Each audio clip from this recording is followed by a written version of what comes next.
गुरुवार संध्या 5 घंटा समय स्थानीय नर्ला सत्संग केन्द्र प्रांगण में एक प्रेस मिट अनुष्ठित हो जाएगी। क्रम में आसंता 11/2/24 रविवार दिन श्री श्री ठाकुर अनुकूल चंद्र पवित्र 136तम जन्म उत्सव और ठाकुर विग्रह प्रतिष्ठा स्मृति महोत्सव महा आडंबर में पालन कार्यसूची प्रदान कार्यक्रम में जाति धर्म वर्ण संप्रदाय निर्विशेष समस्ते महोत्सव में योगदान कर श्री श्री ठाकुर अमृत आशीष लाभ करने और निजक सार्थक मणिबा हेबे। एही भक्तिमय एक दिवसीय कार्यक्रम में वेद मांगलिक उषा कीर्तन समवेत प्रार्थना संगीतांजलि नगर कीर्तन मातृ सम्मिलनी प्रसाद सेवन प्रभृति कार्यक्रम रही बेले संध्या 6 घंटा पर विभिन्न भक्तिभरा सांस्कृतिक कार्यक्रम रही। तत्संगे संगे मनोरंजन पर स्थानीय प्रसिद्ध लोकगीत कलाकार सर्वेश्वर भोई कला प्रदर्शन और नर्ला सत्संग आनुकूल्य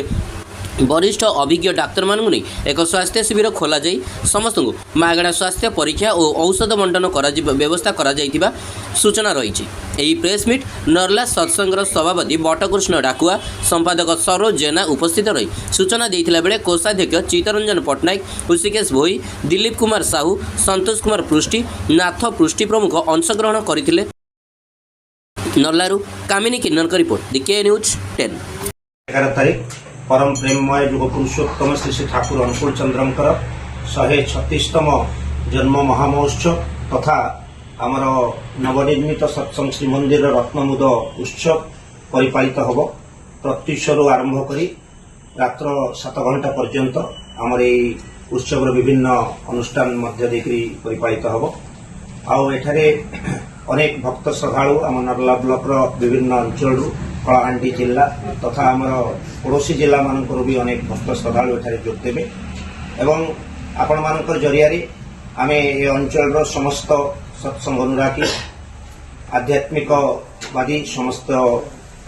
भक्त श्रद्धालु मानक आम सादर निमंत्रण जनाऊँ जे समस्ते बहुत संख्यार आमर ये उत्सव उपस्थित रही आमको उत्साहित करेंगे प्रेरणापुष्ट कर तोड़े। आमर orthopedic doctor Prafulla Kumar Sahu surgery doctor Ramakrishna Dhar medical college Bhawanipatna doctor Bhawani Shankar Mohanty gynaec specialist एवं आमर डॉक्टर सोनाली पंडा एवं आमर डॉक्टर महिमा चौधरी ये किसी डॉक्टर आमर भाई माँ मैंने एवं अनेक सहयोग करने अनेक रही मेडिकल कैंप्रे एवं मागणार स्वास्थ्य चिकित्सा माने मागणार चिकित्सा कर औषध मागणार वितरण कर गोटे आम परम पूज्यपाद आचार्य निर्देश क्रमे गत वर्ष मेडिकल कैंप करूँ ए वर्ष मेडिकल कैंप आयोजन करूँ तत्सहित डीपी वर्क दीक्षापत्र कार्य अनेक लोक आमर नर्ला ब्लॉक रे पाखापाखि 20,000 सत्संगी रही किंतु अनेक लोक ठाकुर सहित जोगयुक्त होकर नहांती तेणु से पुणी थे मुख्य स्रोत में सामिल करने से पुणी थे इष्टमुखी कर तोड़ापी ठाकुर सहित पुणी जोगयुक्त करने परम पूज्यपाद आचार्य निर्देश में दीक्षापत्र कार्य सारा विश्व में चली एवं सत्संग आंदोलन केवल नर्ला कलाहांडी ओडिशा नुहे भारत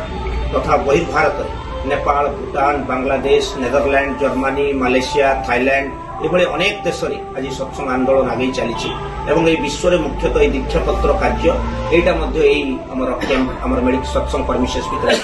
आ सामने आमर जो देखुं आमर जगदम्बा मल आमर दीपक बाबू से सहृदयता सहित